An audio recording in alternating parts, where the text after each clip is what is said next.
Hey, what's up humans? Welcome back to my channel. If you're new to my channel, I'd super appreciate it if you would subscribe. Here on my channel, we like to carve Ethiopian opal the cheap way with a dremel and also by hand, no doping equipment required. And today we've got this spectacular piece of opal. It's got some fingers in it, which means that it should be either puzzle pattern or honeycomb. And yeah, it's got great color all over it. You can even see through the skin on this side here that there's some reds going on, and we love reds all around, and it's even got those teals. So I'm really excited to work on this piece, and you guys can see that it is super clean in there. If I could get my flashlight pointed the right way, you can see there's just a little bit of dirt on that one part, and it's all super surface level, super clean in there. And hopefully we won't have to deal with any cracking, but you never know when that's gonna happen. Sometimes there's some telltale signs, but sometimes it just pops up out of nowhere. You gotta be careful. When we measure it as a rough piece, it looks like 14 that direction, and then the long way is 22 millimeters, and then this little tip here is 5 millimeters, and then the fat end there is 18 millimeters. So pretty big. Wait, and then 22 millimeters again. Yep, pretty large piece that way. And then when we weigh it out, the starting weight is 17 carats even. Not very often you get super even carats on it. So if you guys want to see what I do with this opal, how it gets shaped and polished, go ahead and stay tuned, keep on watching, and yeah.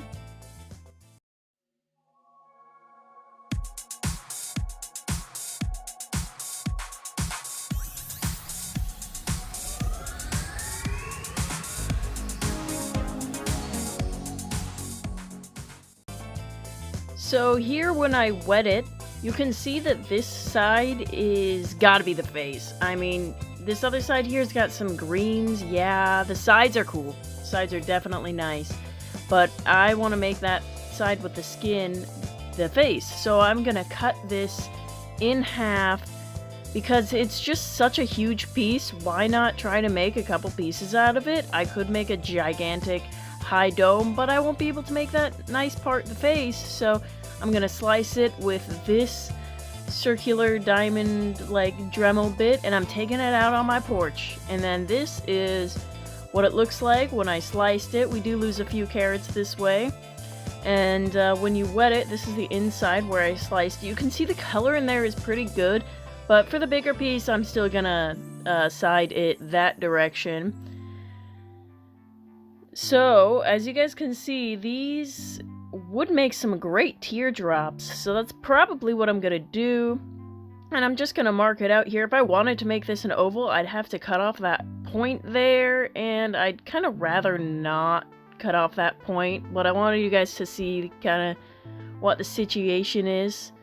And then for the larger piece, same deal. I'm gonna shape the bottom like that and kind of keep the point, and I ended up slicing off with my circular dremel bit that bottom little nugget because, you know, we could still carve something tiny out of that. So going into my diamond bits, I wanted to get most of the sharp edges down, but I really started on the bottom, and I started with my smaller piece because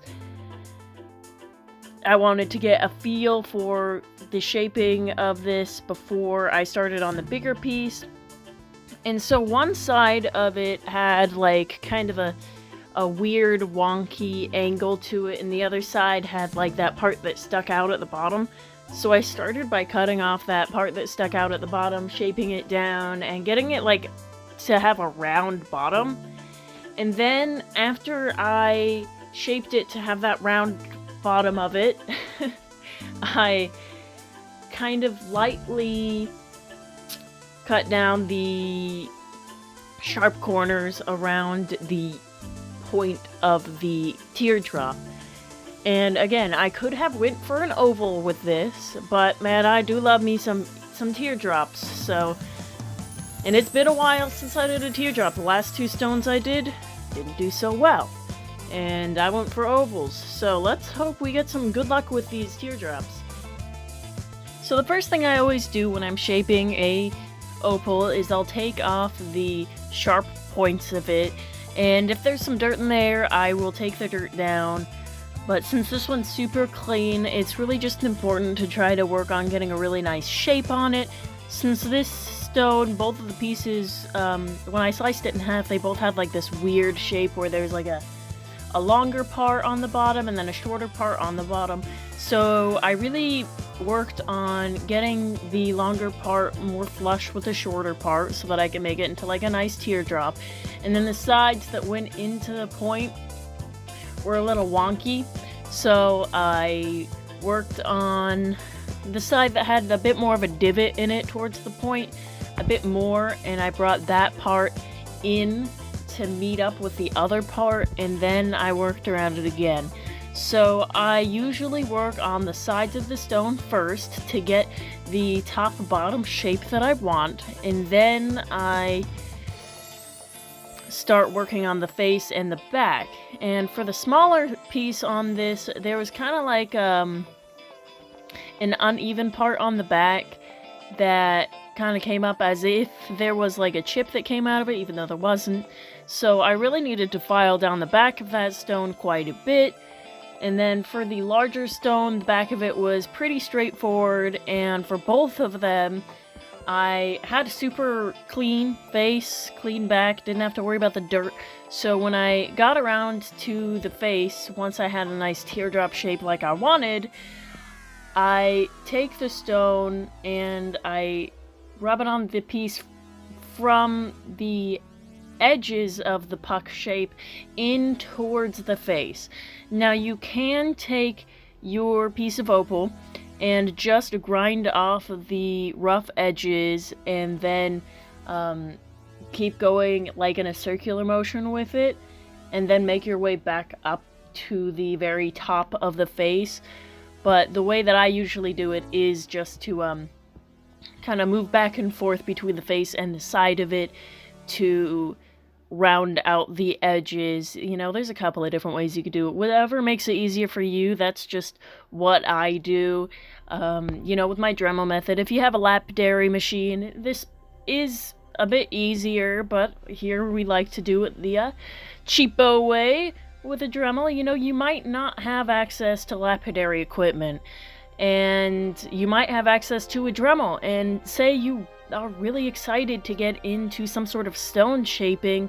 You don't need to go out and spend $1,000 on proper lapidary equipment. If you have a Dremel, you can just go and get some diamond bits and then some Nova points like this here. These are my Nova points, and you can just get the pack of 4 like I use, or you can go and get a bigger pack with some finer tips in it, like the blue one and those. But then you're bringing it more to a polish before it dries, which actually makes it safer than the way I do it, where I bring it up to the pink Nova point and then I stop and I let it dry out. So yeah, you should totally check that out if you're new to stone shaping. Don't be afraid. You can do it. All you need is a little hand-eye coordination and the proper materials.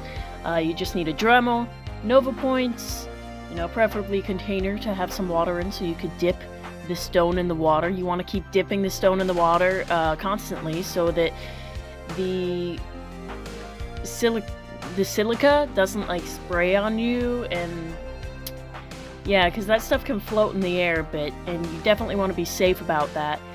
But yeah, you just need those, some felt tips, and then some polishing paste. It's not that crazy, and it's cheaper to do it this way than it is to do it with a lapidary machine and then going out and buying the wheels and all that, and then you have to get like a special wheel for cerium oxide. And I actually don't use cerium oxide on my stones. I'm perfectly pleased with the polish that my polishing pastes give me, but you can use cerium oxide on it. I have like a little problem with it because the stones that I've used with cerium oxide on it, some of them have worked out great, but some of them absorbed some of the cerium oxide water because it's water-based, and Ethiopian opal just loves to drink water. So that discolored them because it like absorbed the cerium oxide, which is pretty wild. But yeah, when you are working on the Nova points here, you really want to check and stop and dry off your stone on a cloth or your pants or your shirt, whatever you're doing, and check to see if there's scratches. You know, you could do this totally underwater. I see that Roy's Rocks does that. He likes to do it totally underwater, and that's super safe. But whether you're doing it totally underwater or the way I do it with the dipping method, you should wear a mask and goggles. You don't want to get silicosis, you don't want to go blind, and safety is key with everything in life. So just be safe. Use the proper gear. And yeah, I have my Dremel mounted with a clamp. So it has like one of those rough little green sponges wrapped around it, and then it's clamped with the clamp, and then the clamp is clamped to a shelf, and that is on top of a desk for me. And so when I drop the stone, oftentimes it falls on the desk and I'm able to find it. But we still have to find them, don't we? We'll find them. You will, Ralph. And with all expediency. If you keep dropping your stone, don't be discouraged. We all drop stones. We all have stones that crack. It's common. It happens, you know? No reason to get frustrated. You will find your stone faster if you drop it, and you're calm about it. I feel like every time I've dropped it and I've stressed out and I've been like, ah! I just like, I don't find it because I stop because I'm frustrated. I'm like, this is too much. But if you like crouch down and you look for it with your flashlight and you're calm and collected, it will show itself to you. But this is what the stones look like when they're full of water, and do you guys see that? Do you guys see the sparkles again? Dude, it's crazy. You know, I'd never seen little glitters like that in an opal before the other week, and then here's another one. It's got those little galaxy star sparkles. It's great. And this stone, as you can see a lot of the color while it's wet. And that is so nice when it's like that. It makes it easier to face, because sometimes, as you guys have seen on my channel, you get nothing. Sometimes the stone gives you nothing to work with. And then here is the stones when they're dried out. They're not egging or anything. You'll see like a little kind of darker spot in the middle when you hold it up to the light if it's egging, and that's when it's not ready. And these ones, ooh, they are ready. They're so ready to be polished. The reason why you want to wait for them to dry out before you polish them is because the felt tips cause friction, and the friction heats up the stone, which causes the water to evaporate out of it quicker, and you don't want that to happen, because if the water evaporates too quickly, it will crack. And that's why I go through all of the Nova points before I let it dry out, because the rougher the texture on the skin when it dries out, the more likely it is to crack, you know. And that's why it's good to go with some of the, you know, more polishing Nova points, because then you get a higher polish on it before you dry it out. And also there is a chance that when you use the polishing pastes, when it's still wet, that the colorant from the polishing paste can absorb into the stone. I've heard some horror stories about that. I myself have not experienced that, but I'm sure it can happen. The polishing pastes I get are from Etsy. They're from Kent Supply, and I've had great luck with these, but I know there's other lapidary pastes out there, and when you're looking for something like this, just look for Diamond lapidary paste. Mine go from 5 microns to 0.25 microns, but, you know, I'm sure that there are other ways that you can measure that people use, and, you know, yeah, all the tubes of my grits of the polishing paste cost me like $10. Maybe it was $20. And I've had them for years. And also these felt tips that I got were the cheapest ones I could find off of Amazon. And the textures varied, for sure. But I was able to pick out the nice ones, and I'm still using them, guys. I mean, you can see that like bright pink one a couple of polishing pastes ago, it's got some dents in it. It's pretty worn out, but it still works. I'm still gonna use it. It's not like I don't have other felt tips to do that with, but you know, I'm happy with it, and yeah. If you're gonna go wacko mode like me and polish them totally by hand instead of using dopping sticks, it gets pretty slippery once you start working with the polishing paste, because, you know, it's like oil practically on it, and it doesn't absorb the oil, don't worry. And even if your stone does absorb oils, at some point in life, it can be fixed. It's nothing to worry about. And yeah, I drop my stones a lot. I drop them a lot, because I do this polishing paste step with my hands. You'll drop them less if you use dopping sticks. But yeah, you know, when you do it all by hand like this, you can say, hey, these stones were cut by hand. Or you could do the black opal direct by hand way and have like bricks, like knife polishing bricks that you do it on. This is a small stone when it's finished, and like, hey, look at that, guys. It's awesome. It's definitely honeycomb, and you can see the sparkles through it. And then the big one ended up having more of a puzzle pattern kind of look, kind of more like a flagstone kind of puzzle pattern look to it. Really awesome, great colors. When we measure out the final product, it is, what, 17 by 11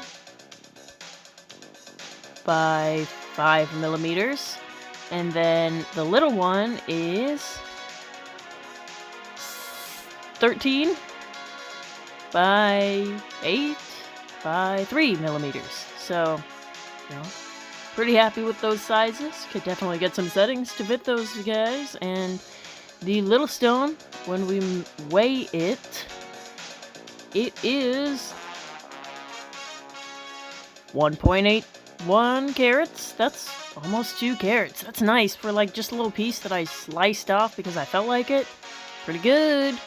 And then the king stone here, as they would call it, weighs 4.41 carats.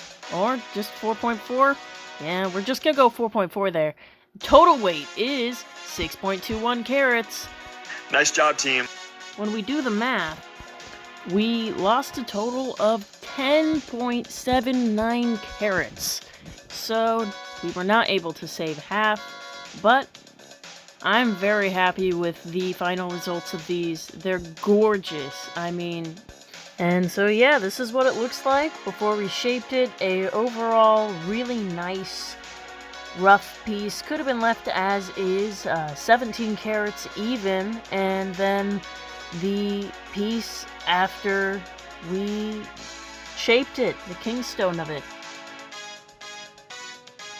Victory.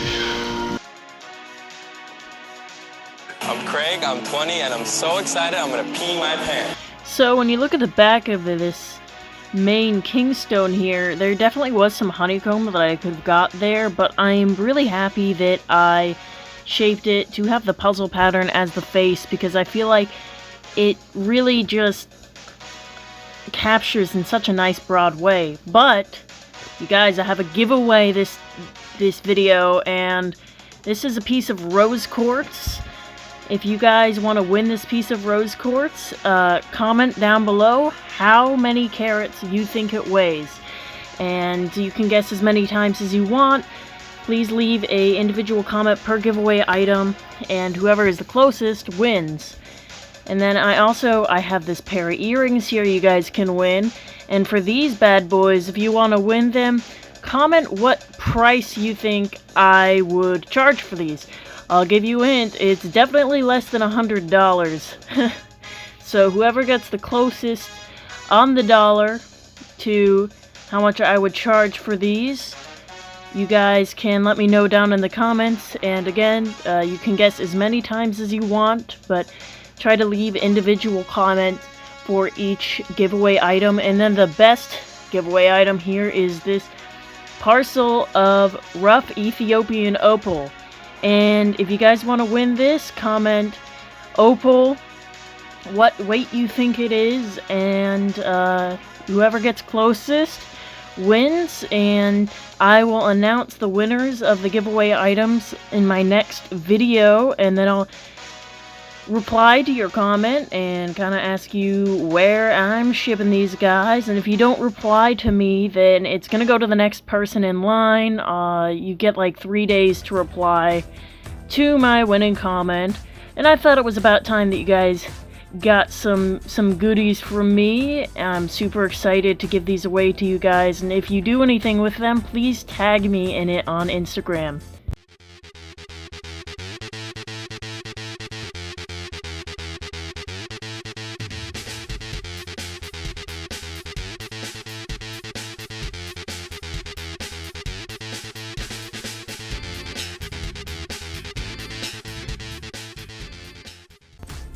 Thank you guys so much for watching this far. If you like this video, please give it a thumbs up.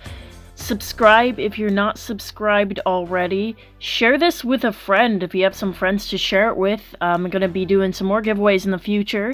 And I'll see you guys next time I post a video. Later.